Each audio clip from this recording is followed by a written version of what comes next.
É um prazer tê-los conosco aqui. Eu fico feliz de, mais uma vez, ver a igreja cheia, repleta de visitantes, de membros, de pessoas de outras igrejas que estão aqui. Você que está em casa também acompanhando através da internet, que o Espírito de Deus esteja com você, agora com sua família, seja aqui no Rio de Janeiro, seja em outra parte do Brasil, quem sabe até no exterior. Eu não sei aonde essa mensagem está chegando, mas eu espero realmente que ela fale profundamente no seu coração. Irmãos, vou pedir para colocar já o PowerPoint ali. Eu ontem fiz com vocês uma propaganda, né, do que nós iríamos falar hoje, que era sobre a crise do analfabetismo bíblico. Eu fui inspirado a já fazer essa propaganda ontem, porque eu fiquei positivamente impressionado com a participação das crianças aqui na leitura da Bíblia. Uma mãe chegou para mim e falou assim: minha filhinha já veio com a Bíblia aqui, mãe, hoje eu vou ler. Eu achei isso tão bonito, porque, infelizmente, nós carecemos hoje de uma profunda ignorância em relação a temas importantes, e entre esses temas, leia também o conhecimento da Bíblia Sagrada. Para você que está visitando, deixe-me dizer uma coisa. Eu tenho uma outra palestra, que não é essa de hoje, onde eu falo sobre por que eu creio na Bíblia. Não é o nosso assunto hoje. Hoje eu estou partindo do pressuposto que a Bíblia é a palavra de Deus. Nesta outra palestra, que eu não darei hoje, que eu trato do assunto por que crer que esse livro é um livro sagrado. Mas eu quero pincelar algo dessa outra palestra para você entender a importância do assunto de hoje. A Bíblia é um livro que você simplesmente não pode ficar neutro em relação a ele. Eu digo por quê. Se esse livro for falso, olha o desafio. Se esse livro for falso, ele é o pior livro de toda a história. Desculpe-me, não é com falta de respeito que eu digo, se a Bíblia for falsa, é o livro mais desgraçado de toda a história.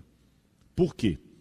Porque imagina quantas mentiras não foram feitas em cima dela. Porque quanta coisa não é baseada. Eu vim aqui, o Cristo Redentor iluminado, todo bonito ali em cima.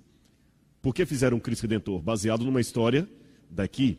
Por que de onde eu venho chama-se São Paulo? Por que tantas pessoas vão para Israel? Por que escavamos tanto? Por que estamos aqui nessa noite? Gastando investimentos, para que construir esse museu? Se esse livro for falso, quanta coisa não foi ensinada de maneira falsa e merece ser urgentemente corrigida.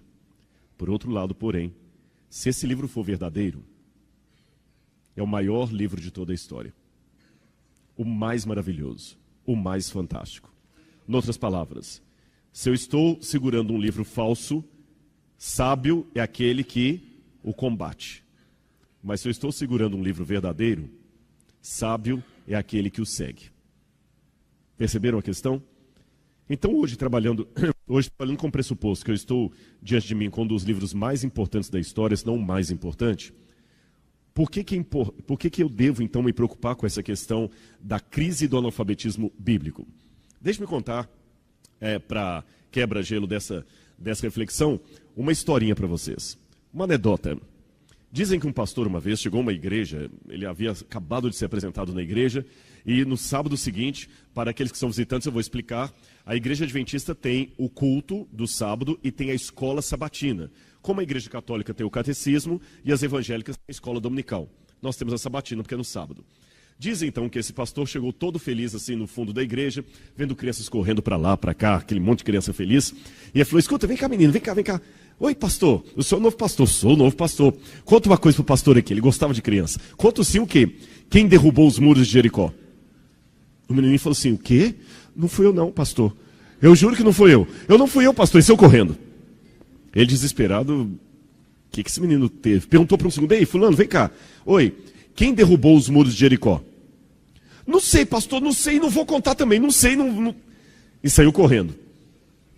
Tinha uma menininha. Ele falou: filhinha, vem cá. O que, pastor?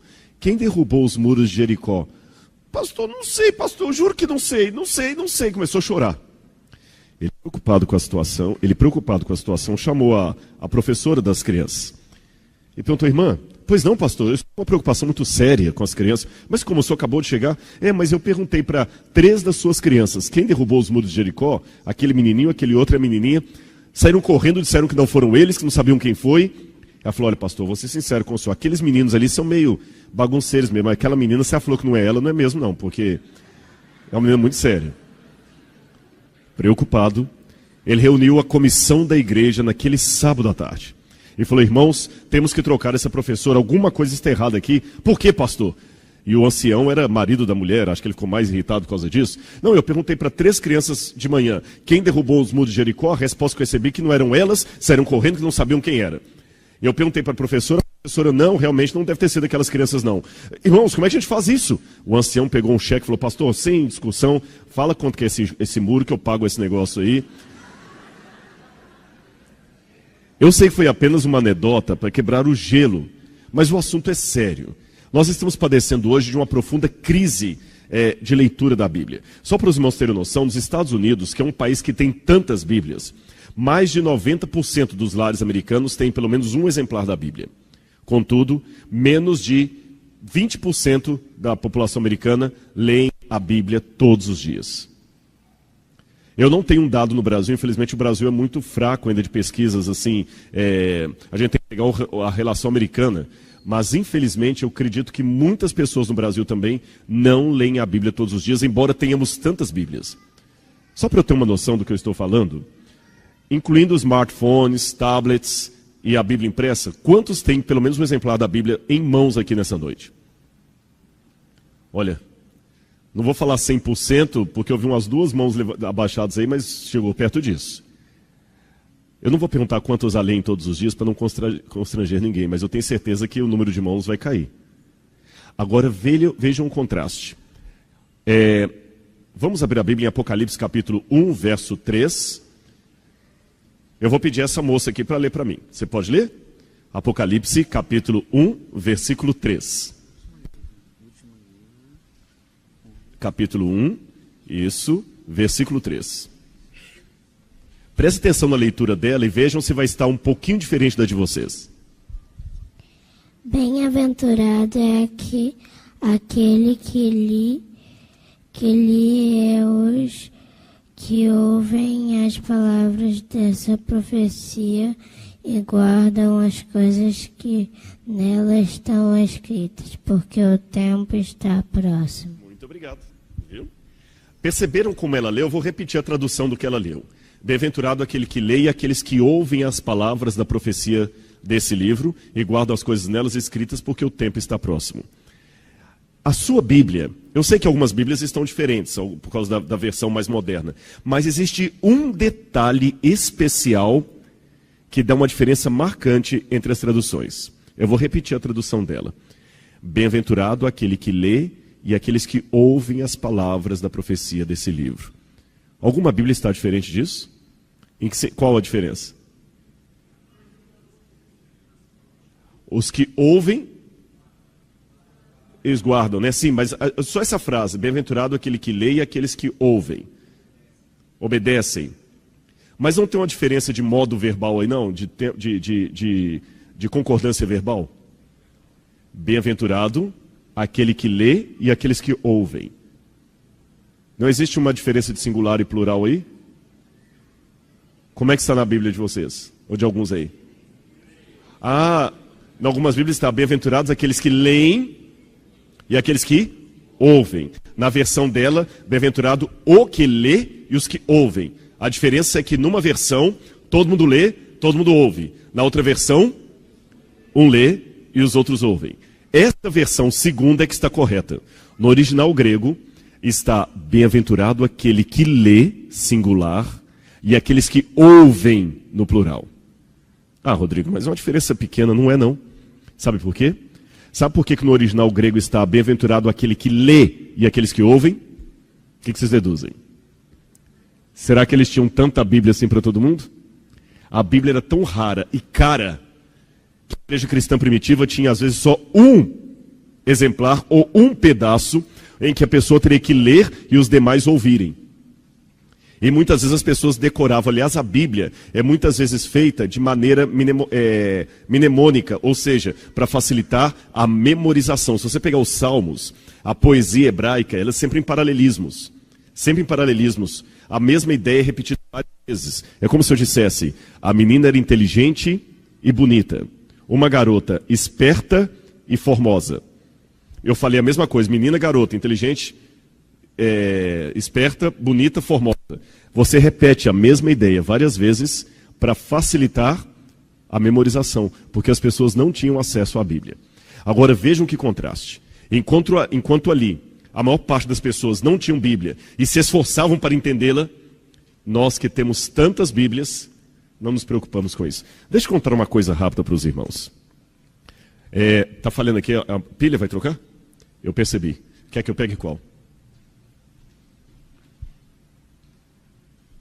O amarelo. Tá. Melhorou? Ok. Muito bem, pessoal. Como eu estava... Mas vocês conseguiram ouvir, né? Apesar de uma falha aqui e outra. Eu vou contar uma história que aconteceu quando eu preguei uma vez no Sudão. Na época havia só um país, não havia o Sudão do Norte e o Sudão do Sul. Eu preguei em Khartoum. E me chamou a atenção, naquele país, quando eu fui pregar ali, uma igreja... Não tinha placa do lado de fora, que era um país muçulmano. O Khartoum deixava a igreja adventista ter um escritório, uma escola e uma igreja. Mas nenhuma propaganda, não podia pregar em público. Eu tinha um rapaz lá que estava se convertendo para a igreja, e eu fui abrir a Bíblia para ele num shopping center para pregar para ele, quase que eu tive problemas com a polícia lá. E eu me lembro que eu preguei nessa igreja pequenininha, mas muitas pessoas sentadas em bancos improvisados com tijolos, no chão. E eles cantavam. É lógico que eu não tenho influência em árabe, então eu pregava em inglês que alguém traduzia para o árabe. E você sabe que toda pregação traduzida é o dobro do tempo. Porque tudo que você fala, o tradutor repete. Se você fala meia hora, vira 1 hora. Se você fala 1 hora, viram 2. E eu estava preocupado porque eles cantavam. E é bonito o jeito que o africano canta, porque eles cantam em vozes. Sabe, é quase natural. Isso faz parte já da cultura deles. E eles cantavam. Me deram o microfone para falar. Microfone. O tempo, não tinha microfone. Para falar eram 10 para meio-dia. Aqui no Brasil, 11h30, meio-dia, a gente está terminando o sermão. Eu falei, 10 para meio-dia, o que eu faço? Eu tentei picotar o meu sermão o máximo que eu pudesse, levei até 12h30, mais ou menos. O que não foi tanto tempo, considerando que eu estava com o tradutor. Quando nós saímos da igreja, aqui nós temos o costume de cumprimentar as visitas e os membros da igreja à porta. Eu saí, veio o meu tradutor, despediu de mim e ficou do lado. Veio uma pessoa, despediu de mim do tradutor e ficou do lado. Veio outro, despediu de mim, do tradutor, do outro e ficou do lado. Fazendo 2 filas, perceberam? Eu achei interessante, falei, olha, eu vou levar esse costume para o Brasil, todo mundo cumprimenta todo mundo. Mas para surpresa minha, quando o último passou, eles voltaram para dentro da igreja. E eu perguntei para o meu tradutor, por que eles voltaram? Agora eu estudo de Daniel e Apocalipse. Não tinha almoço. Eles eram tão pobres que não tinham condição de almoçar. E eles tinham prazer em ficar na igreja. Irmãos, ficamos até 4h30 da tarde estudando a Bíblia. Depois de 4h30, os mais velhos foram para casa e chegou um dos jovens e pediu assim, olha, já que você é arqueólogo, você não pode ficar com os jovens um pouco falando sobre Jerusalém e Israel? 6h da tarde. E eu perguntei para um homem da ADRA que trabalhava, o Michael Ree, que era da Austrália, ele falou, calma, fica tranquilo, depois eu te explico isso aqui. A maior parte das pessoas que te escutaram vieram do sul do Sudão, Darfur, e eles lá têm perseguição, não podem ler a Bíblia, não podem nem ir à igreja, muitos são mutilados por causa da perseguição religiosa. Então, quando eles têm a oportunidade de ir para a igreja sem serem perseguidos, eles não querem mais ir embora para casa. Ah, um detalhe que eu esqueci de falar. Só havia umas 4 ou 5 Bíblias ali, a minha, a do tradutor e de mais alguns membros da ADRA. O pessoal só ficava me escutando. Será que o nosso problema é que nós talvez não tenhamos demais? Olha o que disse Mário Sérgio Cortella. Nós estamos satisfeitos, nós temos uma TV Novo Tempo, nós temos uma igreja bonita aqui, não é só essa, tem a igreja da Barra, tem a igreja central, não é isso? Tem a igreja de Curitiba, tem tantas igrejas, tantas Bíblias, tantas versões diferentes. Mas cuidado com essa satisfação. Mário Sérgio Cortella disse, a satisfação paralisa, adormece e entorpece. Ela conduz a um estado perigoso de tranquilidade. Não estou querendo dizer que nós não podemos estar satisfeitos, mas eu fico com medo, como eu falei com os irmãos, pouco menos de 1/3 dos americanos, é menos de 20%, essa é uma outra pesquisa, e diz que 26% dos norte-americanos nunca leram a Bíblia. Eles estão um número um pouquinho diferente do outro. E olha uma pesquisa que fizeram de cultura bíblica entre americanos evangélicos, e olha o que descobriram. Isso foi o State of Bible, foi feito pelo Barna Institute e pelo American Bible Society em 2014, recente. Fizeram entrevista e 81% dos entrevistados diziam conhecer a Bíblia e o seu conteúdo. Contudo, menos de 43% deles foram capazes de citar os 5 primeiros livros da Bíblia. 50% sabiam que João Batista, apenas 50% sabiam que João Batista não era um dos 12 apóstolos. 69% acreditavam que a frase Deus ajuda quem cedo madruga estava na Bíblia. 48% acreditavam que o livro de Tomé fazia parte do Novo Testamento. E 58% dos entrevistados não souberam responder quem pregou o Sermão da Montanha. Será que se eu fizesse essa pesquisa aqui também eu teria um resultado melhor? O professor Kenneth Burden, que é professor de teologia e Novo Testamento no Biola University, ele disse que nós antes costumávamos ser um povo de um livro só, o povo da Bíblia. Mas hoje nós estamos morrendo de inanição teológica, inanição bíblica. E ele, como professor de teologia, observou algo que eu também já vi no seminário. Muitas vezes, grande parte dos alunos que chegam para fazer teologia não sabem de cor nem as principais histórias do Novo Testamento. Cada vez que passa está menor ainda. E um recado especialmente, eu não quero aqui desrespeitar nenhuma religião, por favor, não interpretem assim, mas me permitam a digressão para fazer uma autocrítica do cristianismo moderno. E eu faço essa autocrítica baseada até numa frase de Augustus Nicodemos, um teólogo presbiteriano respeitadíssimo, que por muito tempo foi o deão da Universidade Mackenzie. Augusto Nicodemos falou o seguinte, e para mim é um quadro vivo do que vemos no evangelicalismo hoje aqui. Há muito show, muita música, muito louvor, mas pouco ensino bíblico. Nunca os evangélicos cantaram tanto e nunca foram tão analfabetos de Bíblia. Nunca houve tantos animadores de auditório e tão poucos pregadores da palavra de Deus. Quando o Espírito de Deus está agindo de fato, ele desperta o povo para a palavra. E eu concordo com esse pastor presbiteriano. Porque, irmãos, é lastimável hoje. Você vê muitas vezes algumas pregações em TV, alguma coisa, é mais um sermão de autoajuda, uma palestra de autoajuda enfeitada com a Bíblia. Eu fico pensando às vezes, eu estou cansado já, não que eu acho que a gente não deva animar as pessoas, não é isso. Eu ontem mesmo fiz um sermão aqui procurando animar as pessoas que estão com dificuldades e tudo, mas eu não posso resumir ou reduzir a mensagem bíblica a isso.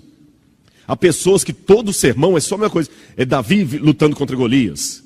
Você vai vencer os seus gigantes. É terça-feira do milagre urgente. Jesus hoje não é mais Salvador. Perceberam isso? Na época de Billy Graham, a ênfase dos pastores, dos pregadores era: venha a Jesus, você que é um pecador, aceite a Jesus como seu salvador pessoal para a remissão dos seus pecados e a sua salvação. Essa pregação desapareceu. Hoje a pregação é: meu amigo, minha amiga, você que está com problema na empresa, você que está com problema nos negócios, você que está com problema na família, você que está com problema nisso, vem aqui, nós vamos fazer aqui o óleo ungido em Israel, o sal ungido em Israel. Isso para mim é idolatria. E eu me preocupo muito quanto as igrejas estão cada vez diminuindo mais o uso da Bíblia para colocar a imagem do pastor, virou franquia. Algumas igrejas que é a igreja do fulano de tal, você chega lá e tem a foto do camarada de todo tamanho na porta. E onde é que está a Bíblia? Irmãos, desculpem, é um desabafo que eu faço, porque eu lido muito com secularizados, ateus e pessoas que não querem saber de Deus, e eu temo que às vezes nós, como cristãos, estamos dando o maior argumento que o ateu possa ter. Por isso que eu citei esse pastor presbiteriano. Muita cantoria, muito teatro, muita animação.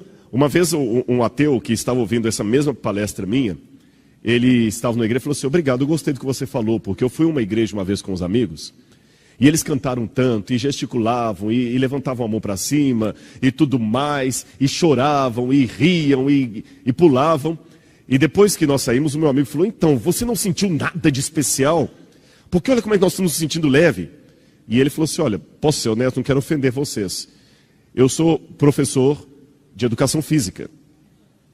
O que vocês fizeram lá é apenas estimular os hormônios do humor, a endorfina, da alegria.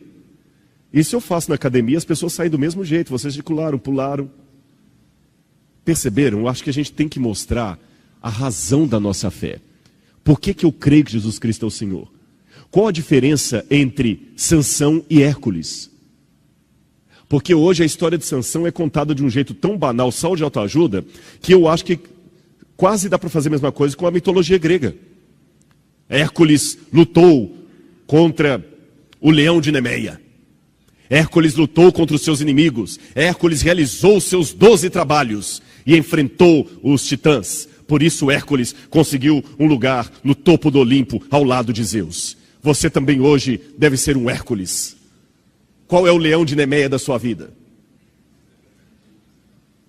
Mas eu acho que a Bíblia tem que ser algo mais do que a mitologia grega. Ela tem que ter um poder que os mitos não têm. Por isso eu tenho que dar enaltecimento à palavra de Deus. A palavra de Deus. E, irmãos, o cristianismo está perdendo o conhecimento da Bíblia. Eu sei que a Bíblia fala em Oséias capítulo 4, verso 6, é um texto conhecidíssimo. O meu povo perece por falta de conhecimento. Hoje, aproveitando o gancho que teve uma novela recente aí sobre os 10 mandamentos, na Bíblia diz que Moisés chegou um dia para Faraó e falou assim: ó Faraó, o povo de Deus é escravo no Egito. Eu tenho uma ordem de Deus para você, Faraó. Deixe o meu povo ir. Eu diria que se fosse hoje, o imperativo de Moisés seria um pouco diferente. Se Moisés se reerguesse hoje contra os faraós modernos, talvez ele não falaria, deixe o meu povo ir. Ele diria, deixe o meu povo saber. Porque a escravidão egípcia de hoje é a falta de conhecimento da palavra de Deus. Não é deixe o meu povo ir, é deixe o meu povo saber, deixe o meu povo conhecer. Agora que contraste. Uma pesquisa mostrou que 77% dos americanos acreditam que a maior parte dos valores americanos estão em declínio, estão tendo problemas morais na América. E 25% deles acreditavam que era falta justamente de entrosamento de questões temáticas espirituais, religiosas, inclusive a Bíblia. As pessoas não estão conhecendo a Bíblia hoje. Não estão conhecendo a palavra de Deus. E para você, agora eu vou pedir licença aos visitantes para também lavar uma roupa suja em casa. Você que é adventista, você que é jovem que nasceu na igreja. Por que você acredita no que acredita? Só porque seu pai e sua mãe falaram? Eu vou dizer uma coisa muito séria. Enquanto você não trabalhar sinceramente com a possibilidade de estar errado e vencer essa possibilidade com argumentos lógicos, o máximo que você pode fazer dizer que está acostumado a pensar assim. Existe uma diferença entre crer e estar acostumado a pensar daquele jeito. Você crê ou você está repetindo o que todo mundo fala? A fé dos seus pais é a fé dos seus pais. Se você não tiver a sua fé, a fé dos seus pais não vai poder te ajudar muito. Porque a fé deles é deles. Você tem que desenvolver a sua relação com Jesus, a sua fé, saber por que você crê no que crê. Qual é a razão da sua fé? Mas eu sei que, continuando no rumo que eu estou, alguém pode falar assim, Rodrigo, desculpa, você está sendo muito dramático. O problema hoje não é a falta de cultura hoje, não é um problema só da Bíblia. Eu sou professor, talvez alguém diria aí. Hoje o problema de cultura é geral, as pessoas não conhecem só a Bíblia, elas não conhecem a história do Brasil, elas não conhecem matemática. Você está atribuindo um problema social da Bíblia, que na verdade é muito mais amplo do que a Bíblia. Será? Será que... Eu quero pedir uma licença, antes de eu pedir isso aqui, deixa eu me perguntar, quantos aqui são educadores ou lidam com a área de educação? Quantos são professores? Vários aqui. Eu vou pedir licença para falar uma coisa completamente não ortodoxa aqui, e espero não receber pedrada de vocês. Quando os professores... Eu sou professor também, viu? Sou professor também. Quando os professores dizem que o problema hoje é a falta de cultura, que os jovens não são cultos... no passado eu também fazia esse discurso. Por exemplo, hoje não incentiva mais a leitura dos clássicos. Hoje não se lê mais Machado de Assis, Dostoiévski, Shakespeare. Não se leem mais os clássicos. As pessoas não conhecem, não se leem. Fala de Nietzsche, mas ninguém lê Nietzsche. Não se leem os clássicos. Mas hoje eu mudei um pouquinho o meu discurso. A pergunta que eu quero fazer para os educadores é o seguinte: será que o problema realmente é a ignorância absoluta? Será que existe mesmo ignorância absoluta? Eu vou explicar o que eu quero dizer. Me chama a atenção que o nível de conhecimento cai, mas o nível de letramento digital aumenta. Será que o seu aluno realmente é inculto? Eu vou explicar melhor o que eu quero dizer. Vocês lembram que John Locke, nos tempos dele, dizia que o ser humano é tábula rasa, folha de papel em branco, que o que você colocar na cabeça da criança, fica. Você sabe que os pedagogos hoje não acreditam mais assim. A criança não é mais folha de papel em branco. Quando você recebe o aluno em sala de aula, ele já traz um conhecimento prévio de casa. Ninguém é folha de papel em branco. As pessoas já conhecem algo. Aliás, vocês sabem que a pior injustiça é chamar, a palavra mais errada que usamos é chamar os estudantes de alunos. Sabiam disso? Sabe o que significa a palavra aluno? Sem luz, alumni.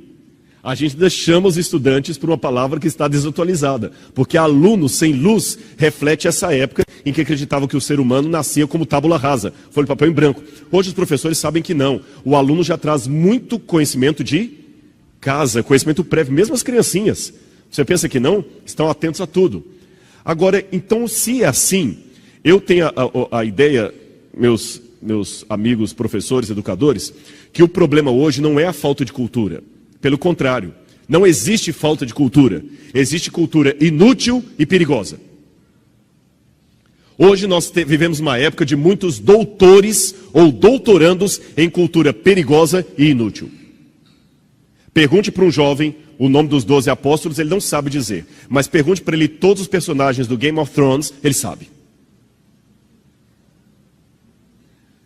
E para sair um pouquinho da Bíblia, pergunte para ele a tabela periódica, ele não sabe. Mas pergunte o nome de todos os clássicos do futebol, ele sabe. Por isso que eu coloquei esse slide bem a propósito aqui. O doutoramento em estupidez e cultura inútil. Não sabe nada sobre a história do Brasil, para citar o conhecimento secular. Não sabe nada sobre economia, sobre a política. Digo, além daquilo que a TV apresenta. Mas ele sabe tudo sobre Big Brother Brasil. Ele sabe tudo sobre quem ganhou o campeonato, quem saiu. Ele não conhece praticamente nada de Dostoiévski, nada de Freud, nada de Sócrates, mas ele sabe tudo da vida de Ronaldo Gaúcho, de Neymar. Cultura inútil. Hã? Jogador de futebol. Mas veja bem, e o conhecimento que vale a pena? Cultura inútil. Aqui essas revistas que saem assim, olha, Xuxa revela segredos mais íntimos. Nossa, eu tenho que ler essa revista. Não, eu acho incrível como é que a mídia pega um besteirol, uma cultura que não vai me acrescentar nada, e vende. Eu lembro da comportagem, era uma dificuldade de vender revista Vida e Saúde. Ninguém tinha tempo, mas revista caras. Aí vem lá a manchete assim, né? Fulano de tal é fotografado no aeroporto eu ia falar Guarulhos. Santos Dumont, fulano de tal é flagrado no aeroporto Santos Dumont andando de mãos dadas com sua namorada. E eu aqui preocupado com a alta do dólar. Conhecimento inútil.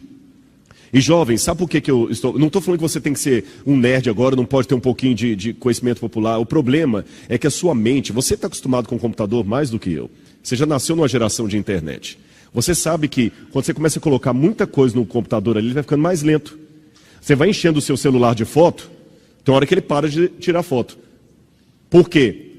O espaço do HD, do Winchester, da memória, como você quiser chamar, ele tem limitação. Essa coisinha que está aqui na sua cabeça, também chamada cérebro, também tem limitação. Se você fica enchendo de lixo, você não vai ter espaço depois para raciocinar com coisas que são importantes. Especialmente o conhecimento que vai trazer a salvação para você. Ah, desculpa, eu não consigo entender coisas da Bíblia. É lógico, sua memória está lenta. Conhecimento inútil, mas também conhecimento perigoso. Eu acho interessante que, enquanto nós temos aqui, talvez, em muitas comunidades, crianças que não têm oportunidade de ir para a escola, e talvez não saibam mal assinar o nome delas, mas sabem montar e desmontar um AR-15 melhor do que um fuzileiro das Forças Armadas. Sabem refinar uma cocaína precisamente melhor do que um químico com graduação na USP. Vocês entenderam, então, os que lidam com a educação, por que eu questionei se realmente o problema é a ignorância? Será que o problema é a falta de cultura ou é a cultura inútil? Isso dá um trabalho a mais para os professores, porque hoje o seu desafio não é meramente ensinar, é corrigir. É muito mais difícil. Para o professor hoje ensinar, ele tem que corrigir, tem que limpar. reformar, tirar conceitos, mudar. Mas infelizmente nós vemos a pós-modernidade que você tem que, essa onda de tolerância, a gente tem que tolerar tudo, você não pode questionar mais nada. Então se você ensina uma coisa para o aluno, o pai pode até te processar. E na igreja também, muitas vezes, o que temos que fazer é corrigir conceitos. Eu vou dar mais um argumento para vocês, que a nulidade, o conhecimento estúpido, gera pessoas por aí. Hoje, a enciclopédia mais badalada não é a britânica, não é a Wikipedia.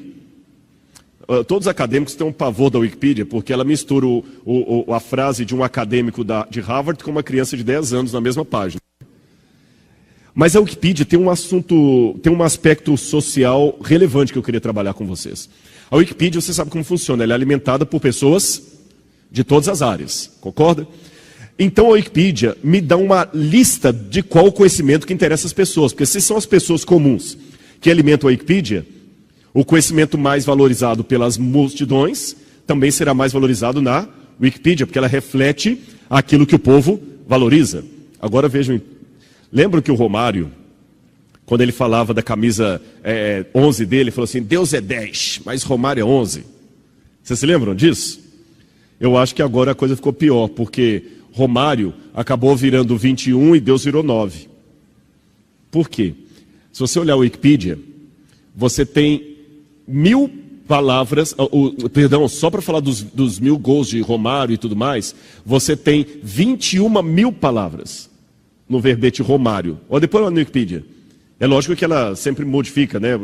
Mas olha, quando eu fiz essa pesquisa, você tem 21.000 palavras no Wikipedia falando sobre Romário e apenas 9.500 palavras falando sobre Deus. Romário é um assunto mais importante do que Deus. Sobre a Mona Lisa e o renascentismo, você tem 16.000 palavras. Mas sobre Pokémon, você tem 47.000 palavras. Estão entendendo o que eu quero mostrar? Para falar sobre os 12 apóstolos, você tem 7.500 palavras. Mas o verbete Paquitas conta com mais de 12.000 palavras.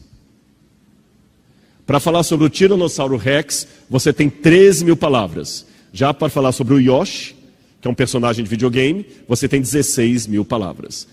Isso está mostrando que o problema do povo hoje não é ignorância, é conhecimento errado, conhecimento perigoso e inútil, que ocupa o lugar do conhecimento válido.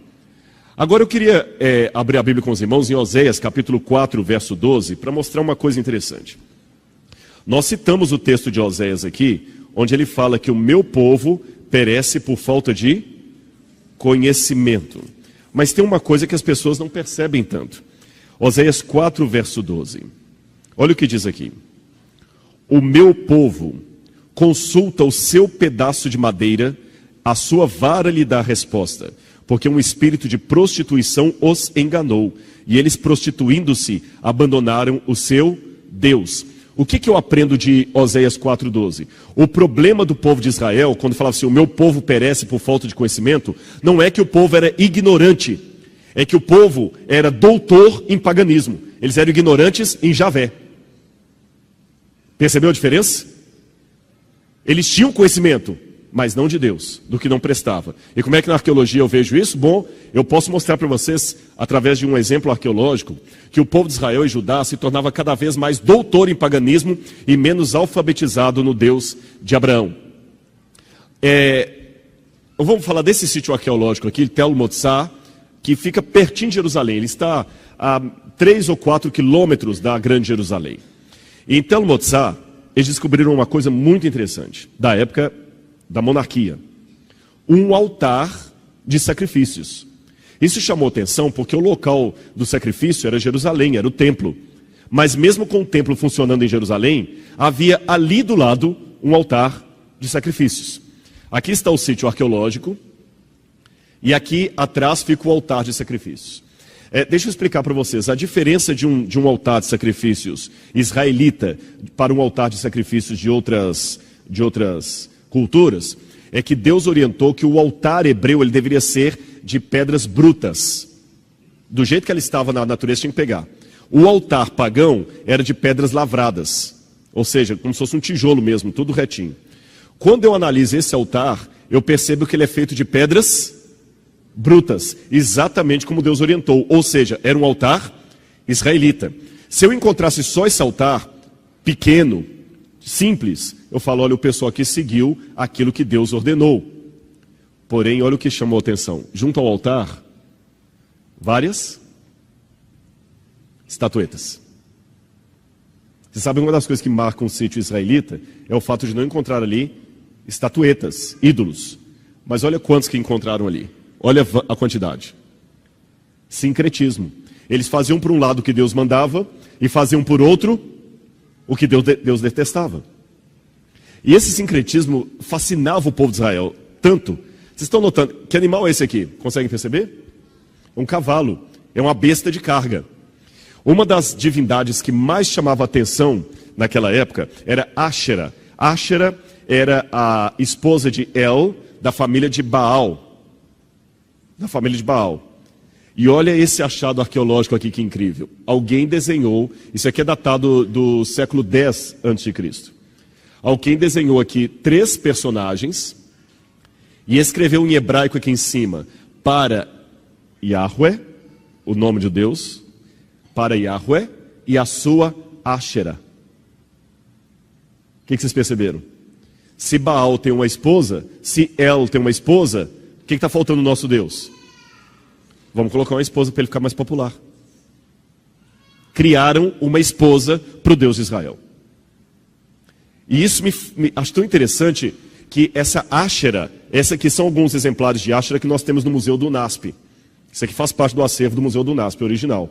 Áshera, às vezes aparece com a cabeça de um pássaro, às vezes com a cabeça de uma mulher. E ela tem os seios bem destacados e segura os seios, porque ela era uma deusa da fertilidade, usada na agricultura. Então todo mundo gostava, era moda adorar a Áshera, ou Astaroth também que aparece. Então criaram uma forma de tornar o judaísmo mais simpático aos vizinhos pagãos. Mas eu não terminei ainda. Às vezes, Áshera aparece montada numa besta de carga. Por isso que eu mostrei para vocês aquele slide anterior lá da besta de carga. Mas vamos juntar as peças do quebra-cabeças. Áshera era a esposa de El, da família de Baal. E ela às vezes aparece montada numa besta de carga. Uma mulher montada numa besta. Mas tem mais um detalhe. Áshera era uma prostituta cultica. Isso faz vocês se lembrarem de alguma coisa do Novo Testamento? Uma mulher prostituta montada numa besta? O que lembra para alguns aí? Apocalipse. A imagem do povo de Deus é justamente a da prostituição do povo de Deus. João vê uma mulher prostituta montada numa besta. Viram de onde que João tirou aquela imagem? Deus trabalhou do conhecido para o desconhecido. Como João sabia que no Antigo Testamento a mulher montada na besta era símbolo da apostasia do povo de Deus, Deus usou essa imagem para dizer que isso iria se repetir. E hoje nós estamos com problemas de sincretismo também, de apostasia das coisas que Deus orienta.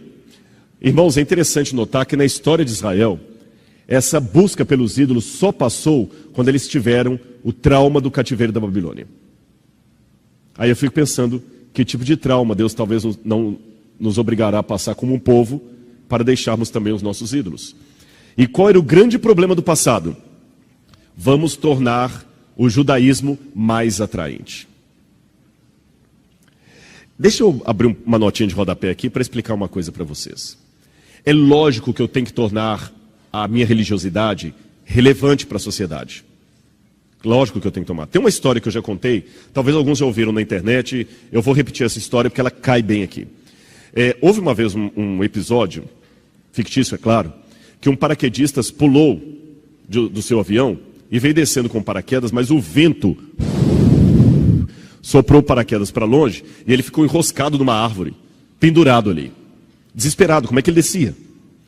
Embaixo da árvore passou um homem de terno e gravata, feliz com a sua Bíblia, possivelmente indo para o culto. E o homem de cima da árvore falou: ei, por favor, você embaixo. Ele: oi, ajude-me a descer. Ajudo. Ah, olha que legal, o senhor é um paraquedista. Sim, eu sou um paraquedista, realmente. Você me ajuda a descer? Ajudo, que legal. Olha, o senhor pulou de um avião que acabou de passar, não foi? Porque eu estava vindo, eu escutei o barulho do motor. Eu pulei daquele avião. Você me ajuda a descer, porque tem incômodo, eu ajudo. Outro detalhe, O senhor é das Forças Armadas, o senhor é da Aeronáutica, porque eu estou vendo que o senhor está de uniforme. Eu sou da Aeronáutica. Você me ajuda a descer? Ajuda. Outro detalhe, eu estou vendo pela patente, o senhor é major.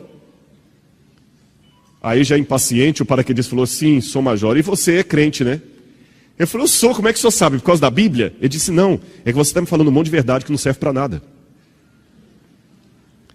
Eu temo que nós, como religiosos, estejamos falando um monte de verdades, eu não questiono isso, mas que não servem para nada. Nós temos que tornar o cristianismo relevante, sim. As pessoas têm que vir para cá sabendo que vão encontrar algo. Porém, contudo, entretanto, todavia, eu não posso tornar o meu cristianismo tão relevante a ponto de perder a minha identidade e aquilo que me diferencia. Porque se as pessoas vierem à igreja para encontrar o que já tem lá fora, para que elas vão vir?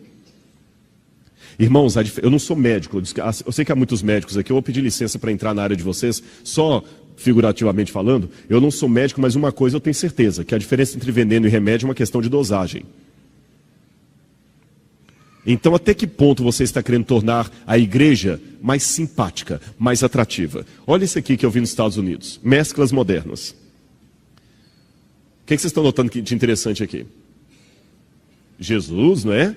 Isso é a sala da escola dominical de uma igreja evangélica americana, pintada pelo pastor jovem. E está Jesus ali no meio, acompanhado por quem? Pelos Avengers. E o que tem Hulk a ver com Jesus? A justificativa, não, as crianças gostam demais dos super-heróis. Então a gente tem que, de alguma maneira, colocar Jesus junto com os super-heróis para atrair as crianças. Essa mesma, uma outra igreja também, pegando carona na mesma ideia, escreveram assim também na sala das crianças, Jesus. Mas só que quando você vê aquilo, você pensa em Jesus ou pensa em Clark Kent? Eu penso no super-homem. Eu não penso em Jesus. E essa igreja, que é a Westgate Church of Christ, fez um acampamento de verão com os jovens da igreja, e o nome era Super-Heróis da Bíblia. Olha lá, super-heróis espalham mensagem de fé. Mas não tem nenhum herói da Bíblia. Só os heróis da Marvel.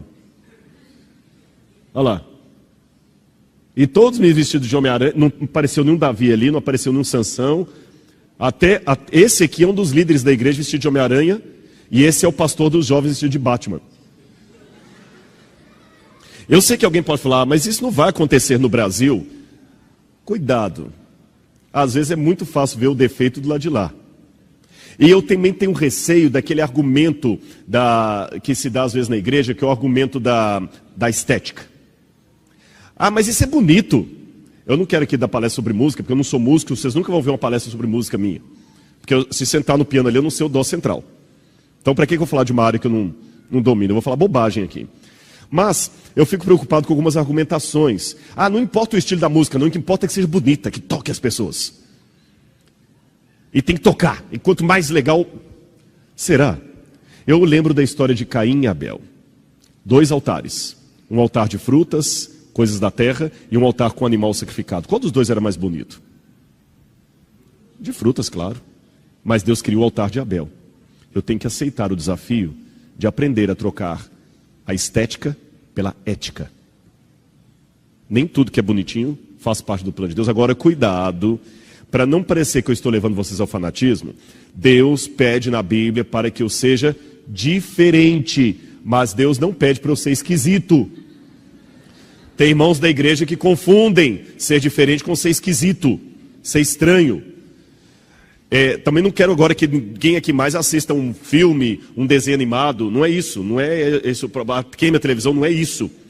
Freud, vocês sabem que ele ensinava para os alunos dele que o charuto, às vezes, era uma reminiscência do inconsciente a respeito do seio da mãe. Mas havia às vezes que os alunos ouviam fumando um charuto e falavam, mas professor Freud, isso não, calma, há momentos em que um charuto é apenas um charuto. Então é lógico que você tem momentos que você sabe que assistir um filme é só assistir um filme. Lembra o que eu falei? A diferença de veneno e remédio é uma questão de dosagem. Não é o cachorro bater o rabo, é o rabo bater o cachorro. Então tá bom, Rodrigo, se o problema é uma questão de limite, qual é o limite? Para eu não ser um crente assim desatualizado e ao mesmo tempo não perder os meus princípios. Bom, primeira coisa que eu sugiro à igreja, cuidado. Estar em contato com a cultura é uma espada de 2 gumes. O que atrai um pode ofender o outro, então muito cuidado. Tá certo? Não é porque aquele música atrai um tipo jovem que eu vou botar aqui agora o pessoal com uma banda, uma roda de samba aqui, para atrair o pessoal da Mangueira. Agora, também devo estar sempre alerta contra o orgulho. Isso é uma coisa mais para nós pregadores. Será que o pastor que quer usar, às vezes, assim, uma roupa muito jovem, ele está usando realmente para atrair os jovens ou por uma questão de vaidade disfarçada? Essa é uma autoanálise que eu, como pregador, porque às vezes o pregador pode ter a vaidade. Vocês entendem, né? Exibir um determinado... Não, é só para atrair os jovens. Mas, na verdade, é uma maneira de ser como é que chama aqueles homens vaidosos? Esqueci o nome que se usa. Hã? Metrosexual. Metrosexual. Eu sou um pregador do evangelho. É lógico que a gente tem que andar bem vestido. Eu sei que uma visita vier aqui, se eu tiver com a gravata roxa, uma camisa amarela e um terno do meu avô, de bolinhas, você não vai conseguir prestar atenção no que eu estou falando, porque o meu terno não vai deixar. Bom gosto, não é isso? Porém, tudo tem seu limite. Outro detalhe, cuidado ao fazer o cristianismo mais relevante, em lembrar que muitos princípios do evangelho estão extremamente fora de moda. Nem pense em se tornar um servo de Deus, se você quer soar razoável para a maioria das pessoas, ou se você quer influenciar um grande grupo de pessoas com suas ideias. A proclamação da cruz é loucura para uma grande parte da comunidade artística. Devemos amar mais o Salvador do que o nosso respeito pelo outro. Eu devo respeitar o jeito de cada um vestir, mas eu tenho que amar mais o que o Salvador falou. E eu não devo desprezar os nossos irmãos e irmãs de forma nenhuma. Irmãos, isso é um dado histórico que eu tenho. A maior parte do cristianismo, através dos séculos, sempre foi formada por gente simples, pobre e com baixa cultura. Quando você pega as catacumbas de Roma, você analisa os grafites que os cristãos primitivos escreviam lá, havia tanto erro de concordância de grego e de latim, que era a língua deles, que você vê que a maioria das pessoas eram semi-analfabetas. Mas essa maioria dos cristãos, com um ar até de breguice, de simplicidade, são os meus irmãos. São eles que sustentam a igreja. Então também eu não posso agora, em nome do evangelho ao pós-moderno, menosprezar essa grande parte da igreja que é constituída de pessoas simples. Vocês estão compreendendo o que eu quero dizer? A igreja é feita por leigos. Leigos. E é isso que trouxe essa igreja através dos séculos até aqui. Então temos que ter tudo resolvido, organizado, sim. Mas sem menosprezar aquele irmãozinho simples, que ainda vem com um terninho simples, e a biblinha toda surrada, e não sabe bem o português. E nem todos os crentes que tentam ser descolados são bons nisso. Então não tente ser descolado demais. A gente fala muito de vaidade cristã. Temos que cuidar, porque a vaidade influencia muito o homem também. Existe uma maneira machista de falar disso como sendo só mulher. Cuidado. E cuidado para você não ser um pouquinho fora daquilo que você é. E ser como a cultura pode tornar mais difícil enxergar o evangelho. Porque quanto mais eu entendo o mundo e a sua definição do que é atraente e legal, menos eu devo me sentir atraído por ele. Porque os valores do mundo são outros. E aprenda também a viver com o mínimo de diferença social. Os encontros e as convivências culturais hoje são inevitáveis. Por exemplo, por que eu coloquei aquela foto ali? Eu sei que a igreja tende a ser conservadora, mas não devemos fazer um conservadorismo barato. Quando eu era criança, eu lembro que tatuagem era uma coisa detestada. E também não penso que eu estou fazendo aqui apologia à tatuagem. Não é esse o meu tema. Não confunda o exemplo com o tema, certo? Mas deixe-me dar esse exemplo. Tatuagem era uma coisa que não era bem vista. Lembra da época da ditadura militar? Se você tivesse uma tatuagem, você não podia ir para o exército, você não podia trabalhar em repartição pública. Lembram disso? É porque passou pela cadeia. Mas os tempos mudaram. Hoje tatuagem virou uma coisa normal. Quase todo mundo faz tatuagem. E tatuagem não sai com água e sabão. E muitas dessas pessoas tatuadas se tornam membros da igreja. Eu vou ter sensibilidade para não olhar para a tatuagem dele e tratá-lo de igual maneira?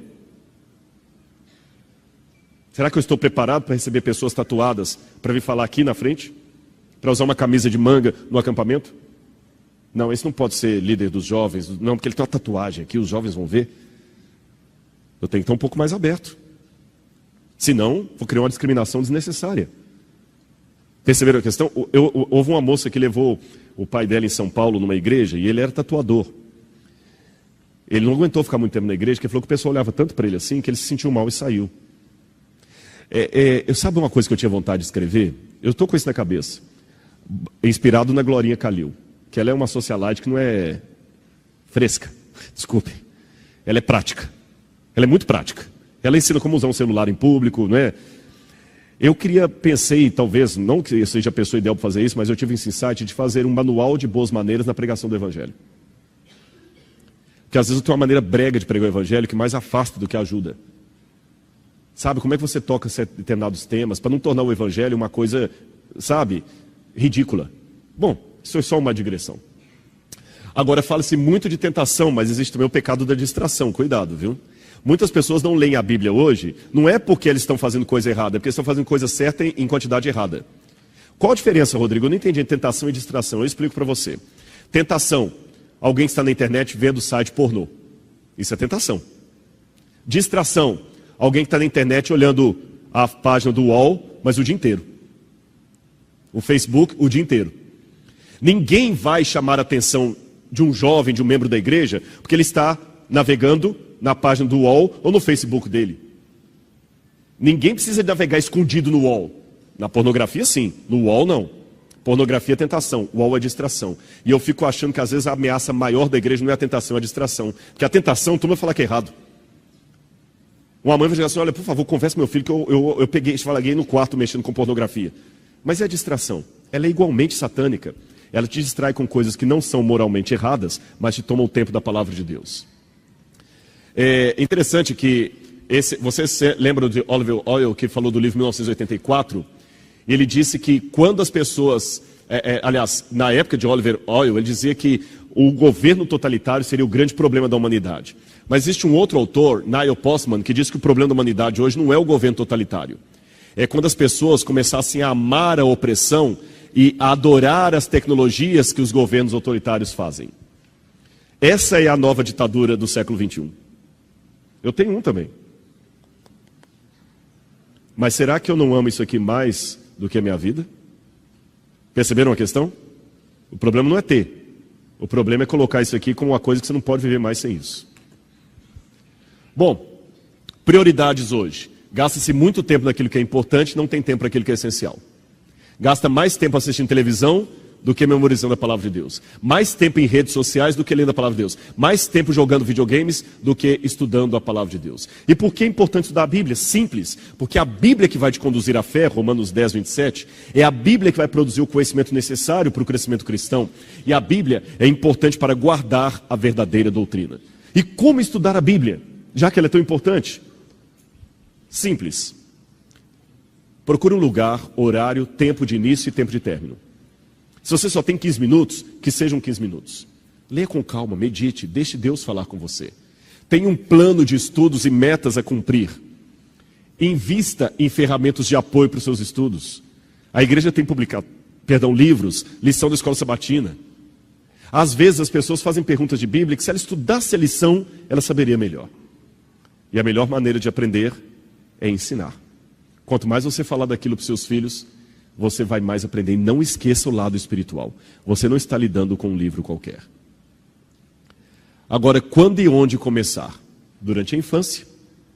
Lembra que os judeus tinham um costume muito interessante no livro do Deuteronômio, que Deus mandou colocar a lei na fronte e nas mãos dos filhos. Por isso que os judeus até hoje têm esse costume de colocar, às vezes, nas orações, uma caixinha aqui e outra aqui. É a Torá, é a lei. E quando ele faz essa oração, Baruch Rabá Adonai Eloheinu Melech Haolam Hamotzin, ele vai fazendo aquelas orações ali, ele está sempre lembrando, mantenha a lei, disse o livro do Deuteronômio, diante dos olhos dos seus filhos, fale da lei sentado, em pé.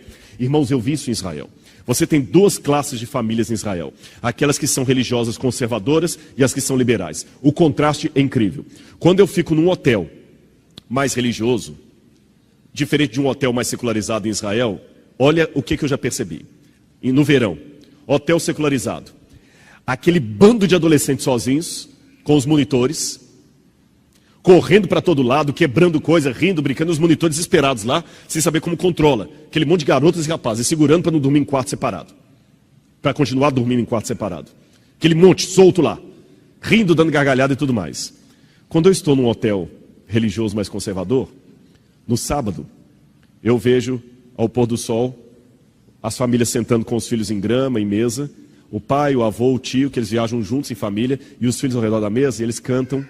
O pai começa a contar histórias da família, história do povo de Israel, e as crianças ficam todas assim ouvindo o pai. Comparando as duas situações, aqueles filhos de pais mais piedosos dificilmente largarão o judaísmo. Eles têm muitas barreiras emocionais para quebrar. O que está acontecendo na América hoje? Por que você tem... Quem já foi para os Estados Unidos aqui, você já viu a quantidade enorme de velhinhos trabalhando em Walmart, em pedágio? Aqueles velhinhos lá todos segurando, passando lá, você entra no Walmart, lá tem aqueles velhinhos lá puxando carrinho. Por quê? Eu pensava antes que era problema que a aposentadoria americana não dá para sobreviver. Solidão. O que a cultura americana ensina e está passando para o Brasil? O pai não tem tempo para o filho, porque ele tem que comprar muita coisa para comprar o Nike do filho. Ele não tem tempo para o filho, porque tem que comprar o Nike do filho.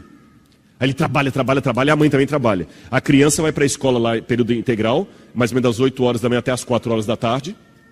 Quando chega no Summer Holidays, que é o período do verão, o pai não tem tempo, manda o filho para acampamento, igual a sessão da tarde. Não tem tempo. Quando o filho faz 19 anos, sai de casa e vai para o college. Não volta mais. Quando esse filho cresce, o que ele vai fazer? Ele também não tem tempo para o pai. Bota no nursing home. E só visita no dia de ação de graças e no Natal. Às vezes tira o velhinho de manhã, leva para casa e devolve à noite. Não tem apego. Será que isso não está começando a acontecer no Brasil também? Você, irmãos, desculpa, é muito fácil você falar, Rodrigo, você não tem filho. Olha, eu não sei, mas eu sei de uma coisa, eu posso não falar, mas eu fui filho de alguém. Estou repetindo o que pais piedosos disseram. Arrume, se vire, dê tempo para os seus filhos. Se você não fizer isso, um traficante vai adotar seu filho. Ele vai ter tempo que você não tem. O colega da escola vai ter tempo que você não tem. Aproveita, ensina a Bíblia, senta com ele, mostra as razões da fé, mostra que você o ama. Coloque a prioridade na Bíblia. Diminua um pouquinho a TV a cabo, mas ensine, estude a Bíblia, faça o culto do lar, culto de pôr do sol. É isso que devemos fazer. Porque quando eu vejo essa imagem do Apocalipse, essa imagem dos judeus tendo a lei diante dos olhos e das mãos, eu lembro de outra imagem do Apocalipse, onde a besta, o anticristo, também colocará uma marca na testa e na mão. Não seria uma contrafação daquilo que Deus mandou? Deus mandou colocar a lei diante dos olhos e na mão. O anticristo coloca a sua marca. E o anticristo, hoje, embora a marca da besta ainda não aconteceu no sentido profético, de maneira simbólica, eu posso dizer que o anticristo está começando a colocar mini marcas na nossa juventude. Embora eu saiba que a marca da besta ainda não saiu. Quero deixar isso bem registrado. E proteja-se. Como diz a Bíblia, tomai também o capacete da salvação, a espada do Espírito, que é a palavra de Deus. E aprenda, meus irmãos, o ouvir, a fé vem pelo ouvir, e o ouvir da palavra de Deus. A mesma palavra de Deus que transforma vidas vai continuar transformando o seu lar. Sabem qual que é a pior tentação para um ministro? Sabem qual é a pior? Vou revelar para vocês. Há muitos pastores aqui. A pior tentação para um pastor é começar a usar a Bíblia profissionalmente.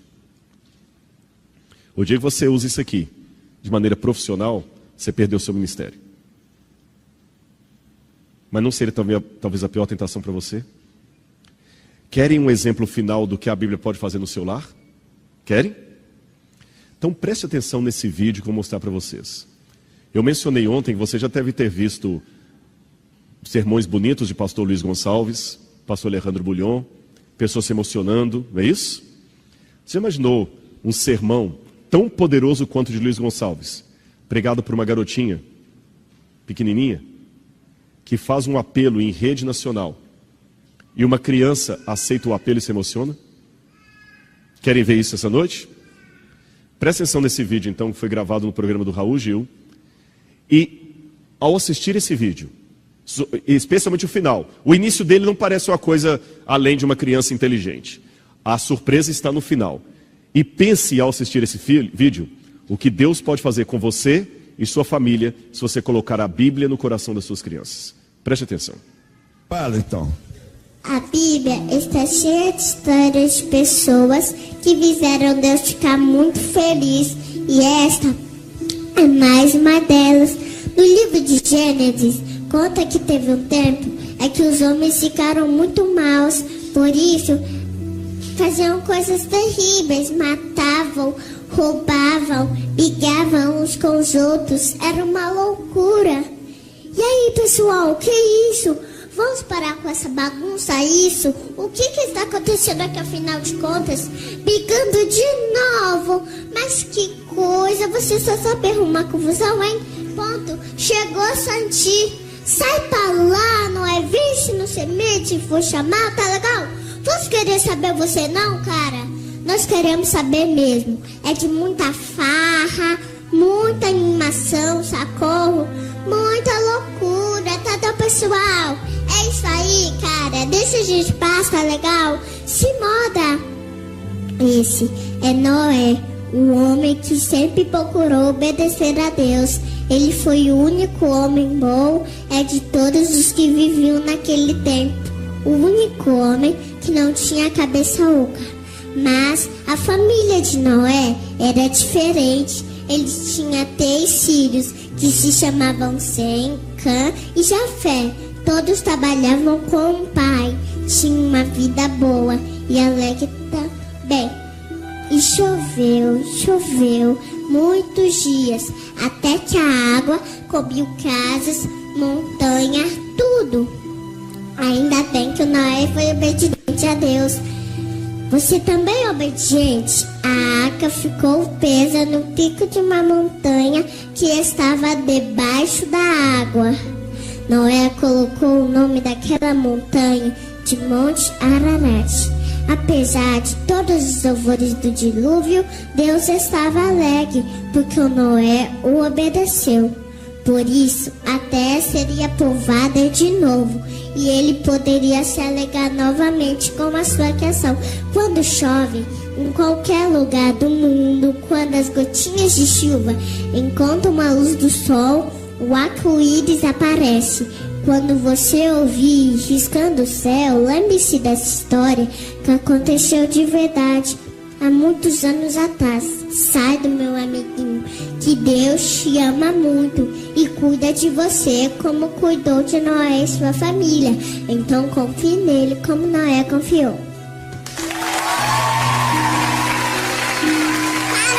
Agora que vem a surpresa. Veja o que vai acontecer. Gostei, hein?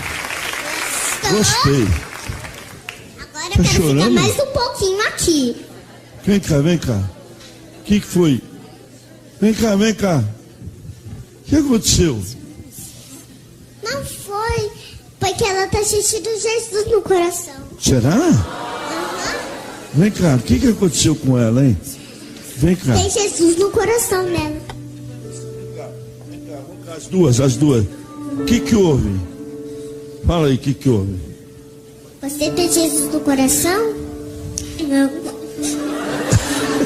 Você tem Jesus no coração? Ela falou não. O que aconteceu que está chorando? Fala aí. Não sei. Pergunta pra ela. O que ele falou? O que foi? Não sei. Ela tá chorando porque machucou alguma coisa. Pergunta pra ela. Uma coisa doente. Sim, pergunta pra ela. Que ela falou, o que aconteceu? Legal. Parabéns.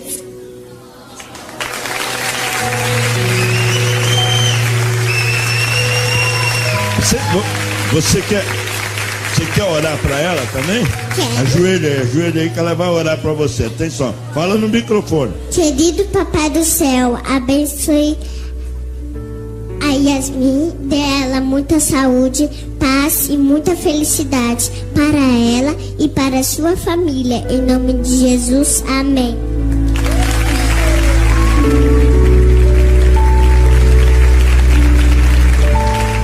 Pronto. Melhorou, Yasmin?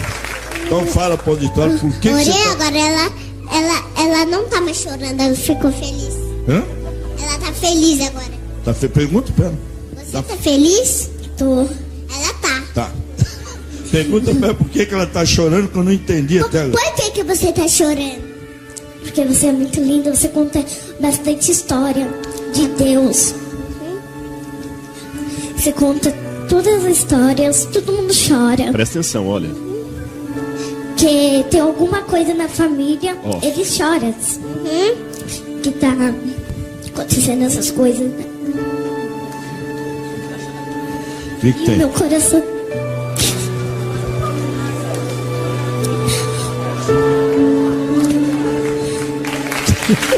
Obrigado. Eu acho que já foi o suficiente, vocês entenderam, né? Não é radicalismo. Mas eu tenho certeza que essa menina não tem muito tempo para ficar assistindo Hannah Montana, Disney Channel. Os pais devem ter investido mais em coisas espirituais e eles mesmos devem ter sido espirituais. Vocês viram a outra? A outra queria aquilo também, se sentiu tocada. Se isso não for o Espírito Santo, eu rasgo meu diploma de teologia. Eu termino a minha mensagem aqui contando uma história para vocês. Um casal, uma noite, resolveu estudar a Bíblia por conta própria. E depois da primeira leitura, o homem virou para a mulher e falou assim: mulher, se esse livro estiver certo, nós estamos errados.